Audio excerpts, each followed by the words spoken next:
യഹൂദരോട് അത്രയ്ക്ക് വെറുപ്പായി. മലയാളത്തിലാണ് പറഞ്ഞതല്ലേ, ഇംഗ്ലീഷുകാരും കേൾക്കട്ടെ. അതുകൊണ്ട് യഹൂദരെ മുഴുവനും കൊന്നുകളഞ്ഞു. എത്ര മില്യൺ യഹൂദരെ കൊന്നുകളഞ്ഞ്. അത് നമ്മൾ ന്യായീകരിക്കല്ല, പക്ഷെ അവൻ്റെ ഉള്ളിൽ ഉള്ള ഒരു വൈരാഗ്യമാണ്. ആ വൈരാഗ്യം എന്നു മുതലുണ്ടായി? കുഞ്ഞുനാളിലെ ഉണ്ടായി. ഞാൻ ഈ കൊച്ചുകുട്ടികളെ നിങ്ങൾ നോക്കിക്കോട്ടോ. നമ്മൾ മര്യാദക്കല്ലേ നല്ല അടി തരൂട്ടാന്ന് നമ്മൾ പറയൂട്ടോ. കുറച്ച് ദിവസം കഴിയുമ്പോഴേ ആ കൊച്ചു അമ്മയോട് പറയാണ്, മര്യാദക്കല്ലെങ്കിൽ നല്ല അടി തരൂട്ടാന്ന്.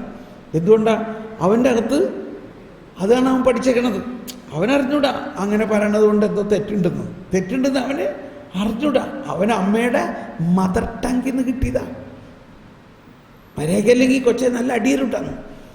അവനത് തന്നെ തിരിച്ചു പറയും. ഇപ്പം ഞാൻ ഈ പുതിയ അമ്മമാരോട് പറയും, ഈ കുട്ടികൾ എന്ത് നിങ്ങളോട് പറയണോ എന്ന് നിങ്ങൾ ആഗ്രഹിക്കുന്നുവോ അത് നിങ്ങൾ അവരോട് പറയും. അപ്പോൾ അവരത് അവരുടെ അകത്ത് രജിസ്റ്റർ ആവും. അതേ അവരുടെ അകത്തുനിന്ന് വരുള്ളൂ. അയ്യോ, ഇതിപ്പോൾ ഒരു വചനമാണല്ലോ. അതാണ് ഈശോ പറഞ്ഞത്. എന്താ ഈശോ പറഞ്ഞത്? നിയമവും പ്രവാചകന്മാരും എന്ന് പറയുന്നത് ഗോൾഡൻ റൂൾ 7:12. മത്തായി 7:12 എന്താ പറയുന്നത്? സുവർണ നിയമം. മറ്റുള്ളവർ നിങ്ങളോട് എന്ത് ചെയ്യണമെന്ന് നിങ്ങൾ ആഗ്രഹിക്കുന്നുവോ അത് നിങ്ങൾ അവർക്ക് ചെയ്യും. പോപ്പ് ഫ്രാൻസിസ് അമേരിക്ക വിസിറ്റ് ചെയ്തപ്പോൾ അമേരിക്കയുടെ ജോയിൻറ്റ് കോൺഫറൻസ്, അമേരിക്കൻ സെനറ്റേഴ്സിൻ്റെ ജോയിൻറ്റ് കോൺഫറൻസിൽ ആദ്യമായിട്ടൊരു പോപ്പ് പ്രസംഗിക്കുകയാണ്. ആ പ്രസംഗത്തിന് ഓരോ സെൻറ്റൻസിനും കയ്യടിയാണ്. അതിലേറ്റവും കൂടുതൽ കയ്യടിയും ഒരു സ്റ്റാൻഡിങ് ഒവേഷനും കിട്ടി. പോപ്പ് ഇത് പറഞ്ഞപ്പോൾ എന്തു പറഞ്ഞു?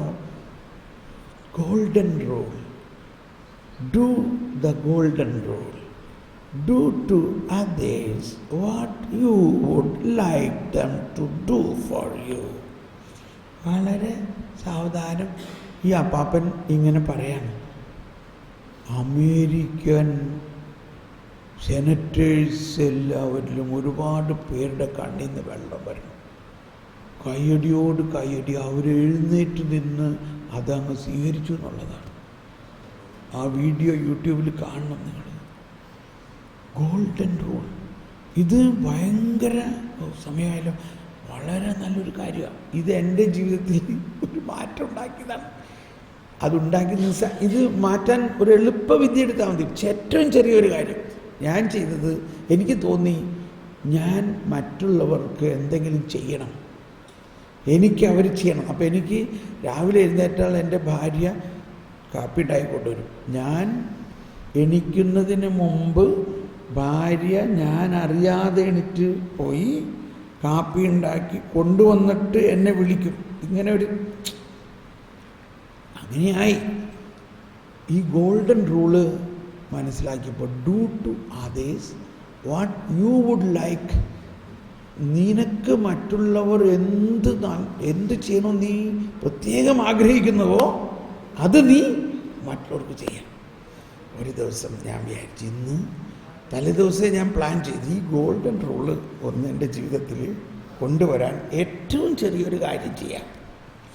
അപ്പോൾ ഞാൻ നേരത്തെ തന്നെ പ്ലാൻ ചെയ്ത്, ഞാൻ ഭാര്യ എണീക്കണേക്ക് മുമ്പ് അവൾ അറിയാതെ എണീറ്റു പോയിട്ട് അടുക്കളയിൽ പോയി ഒരു ചായ ഉണ്ടാക്കാമെന്ന് വെച്ചു.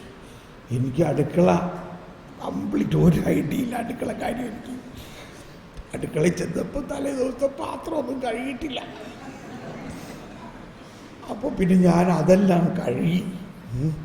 ഇതൊക്കെ എൻ്റെ ജീവിതത്തിൽ ഭയങ്കര അത്ഭുതമാണ്. ഞാൻ ആ പാത്രമൊക്കെ കഴുകി ഒരു ചായ ഉണ്ടാക്കി കൊണ്ടുവന്നിട്ട് ഭാര്യനെ വിളിച്ച് ഉണർത്തിയിട്ട് ചായ.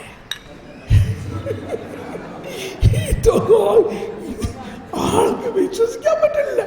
എന്താണ് ഗോൾഡൻ റൂൾ?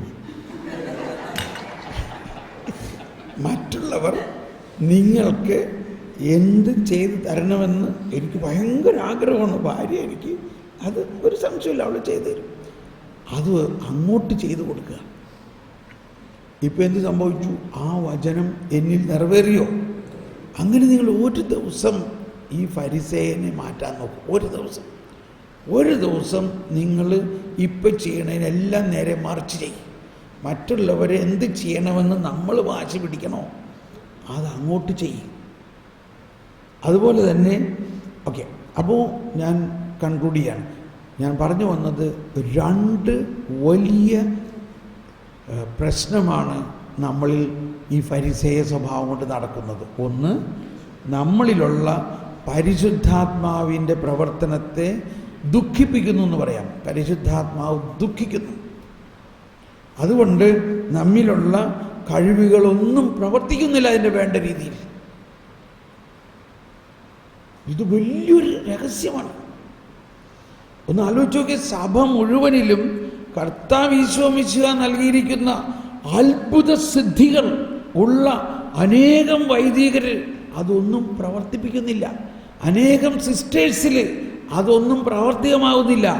എല്ലാ അൽമായരിലും അതൊന്നും പ്രാവർത്തികമാവുന്നില്ല.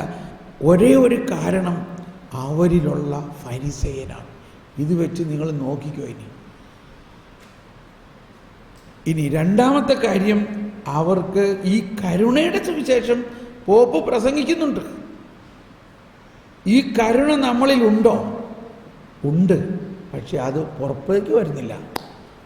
ദിവ്യകാരുണ്യമായ യേശുവിനെ എല്ലാ ദിവസവും നമ്മൾ സ്വീകരിക്കുന്നുണ്ടെങ്കിലും വീട്ടിൽ വരുമ്പോഴേക്കും അതെവിടെ പോയി നടൂടാ. എന്തുകൊണ്ടാണ്? ഈ ഫരിസേയൻ നമ്മളിലുള്ളത് കൊണ്ടാണ്. നമുക്ക് കരുണ കാണിക്കാൻ പറ്റുന്നില്ല. അപ്പോൾ ഈ 2 കാര്യമാണ് നമ്മളെ തളർത്തിക്കൊണ്ടിരിക്കുന്നത്. അല്ലെങ്കിൽ നമ്മൾ വളരണമെങ്കിൽ നമ്മൾ പാപത്തെ നോക്കി വിശദീകരിച്ചാൽ വളരില്ല. കൊച്ചു ത്രേസ്യയോടും ഫസ്റ്റീനയോടും എല്ലാം ഈശോ പറഞ്ഞേക്കണം അവരുടെ ഡയറിയിൽ നോക്കിയേ. ഈശോ പറയാണ്, നിൻ്റെ പാപത്തെക്കുറിച്ച് എനിക്ക് യാതൊരു പ്രയാസമില്ല. കാരണം ഞാൻ വന്നിരിക്കുന്നത് അത് ഏറ്റെടുക്കാനാണ്. ഞാനത് എടുക്കുകയും ചെയ്തിരിക്കുന്നു. പക്ഷെ നീ എന്നിൽ ആശ്രയിക്കാതിരിക്കുമ്പോൾ എൻ്റെ ഹൃദയം പൊട്ടിപ്പോവുകയാണെന്ന് പറഞ്ഞു. അതൊക്കെ നീ എന്നിൽ ഇരിക്കുക എന്ന് പറഞ്ഞാൽ നീ നിന്നെ ആശ്രയിക്കുകയാണ്. അപ്പോൾ അതാരായി? ഫരിസേയനായി. നമുക്കൊന്ന് കണ്ണടയ്ക്കാം. ഇന്നു മുതൽ നമ്മുടെ ജീവിതത്തിൽ ഉണ്ടാകേണ്ട ഏറ്റവും പ്രധാന ഒരു കാര്യം, ഒരു ദിവസമെങ്കിലും ആദ്യം ഒരു ദിവസം നമ്മിലുള്ള ഫരിസേയ സ്വഭാവത്തെ മാറ്റി, ആരെയും വിധിക്കാതെ, ആരെയും കുറ്റപ്പെടുത്താതെ, ആരെയും ശകാരിക്കാതെ, കരുണയോടെ, സ്നേഹം എല്ലാം സഹിക്കുന്നു, സ്നേഹം എല്ലാം ക്ഷമിക്കുന്നു, സ്നേഹം എല്ലാം ത്തിനെയും അതിജീവിക്കുന്നു. സ്നേഹം ഒരിക്കലും അവസാനിക്കുന്നില്ല. നിനക്ക് ഭാഷാപരമുണ്ടാകാം, പ്രവചനപരമുണ്ടാകാം, രോഗശാന്തിപരമുണ്ടാകാം. സ്നേഹമില്ലെങ്കിൽ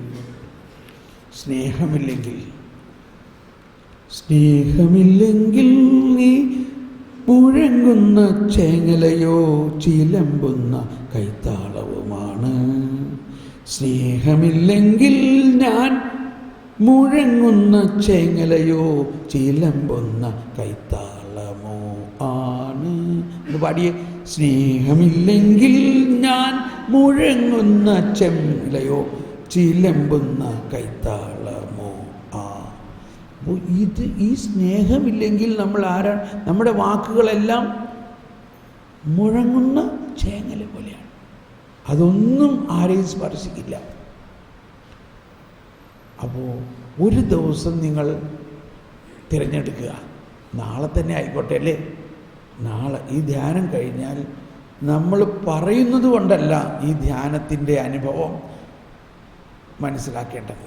നമ്മളിൽ ഉള്ള ഫരിസേയൻ ഒരു ദിവസത്തേക്ക് മാറണം. അങ്ങനെ അടുത്ത ദിവസം, പിന്നെ അടുത്ത ദിവസം, പിന്നെ അടുത്ത ദിവസം. ഭയങ്കര ബുദ്ധിമുട്ടായിരിക്കും. നിസ്സാരമൊന്നുമല്ല കേട്ടോ, ഇത് നിസ്സാര കാര്യമല്ല. It is very difficult. ഒരു സഹോദരി പറഞ്ഞതാണ്, ഞാനങ്ങനെ തീരുമാനിച്ചു. വീട്ടിൽ ചെന്ന് കഴിഞ്ഞിട്ട് അയ്യോ അതോടെ പിള്ളേരെല്ലാം എൻ്റെ തലയിൽ കയറിയിരിക്കാൻ എനിക്ക് ഭയങ്കര അരിശം കയറി. എന്നാൽ ഞാൻ കടിച്ചു പിടിക്കാൻ അങ്ങനെ ഇരിക്കുമ്പോൾ ചായ ഉണ്ടായിക്കൊണ്ടിരിക്കുന്ന നേരത്ത് കൊച്ചു പെണ്ണ് വന്നിട്ട് കുറേ പഞ്ചസാര അതിനകത്തേക്ക് കിട്ടും. അപ്പോൾ എനിക്കങ്ങ് എൻ്റെ സകല കൺട്രോളും വിട്ട മാതിരിയായി. ഞാൻ സാധാരണഗതിയിലാണെങ്കിൽ ആ കയ്യിൽ വെച്ച് ഒരു തട്ട് കൊടുക്കേണ്ടതായിരുന്നു. പക്ഷേ എൻ്റെ ഫരിസേയൻ, ഞാൻ ഫരിസേയനല്ല. സ്നേഹമില്ലെങ്കിൽ ഞാൻ ചിലങ്ങുന്ന ചേങ്ങലയോ മുഴങ്ങുന്ന കൈത്താളം. ഇതാണ്. അങ്ങനെ അവൾ ആ ഒരു ദിവസം ജയിച്ചു എന്നാണ് പറയണേ. എല്ലാ പ്രലോഭനങ്ങളും വരും, ആവശ്യമില്ലാണ്ട് ഒരുപാട് നമ്മൾ ആക്രോശം. ഒരു ദിവസം നിങ്ങൾ പരിശ്രമിക്കുമ്പോൾ നിങ്ങൾക്ക് മനസ്സിലാകും, വൈകുന്നേരം ആകുമ്പോൾ പരിശുദ്ധാത്മാവ് തുള്ളിച്ചാടും നിങ്ങളിൽ. Praise the Lord. നമുക്ക് ഭക്ഷണം കഴിക്കാൻ പോകാം. നമ്മൾ നേരത്തെ വന്നാലോ? നമുക്ക് അരമണിക്കൂർ കൊണ്ട് വന്നാലോ? 8:45 വന്നാലോ? ഓക്കെ.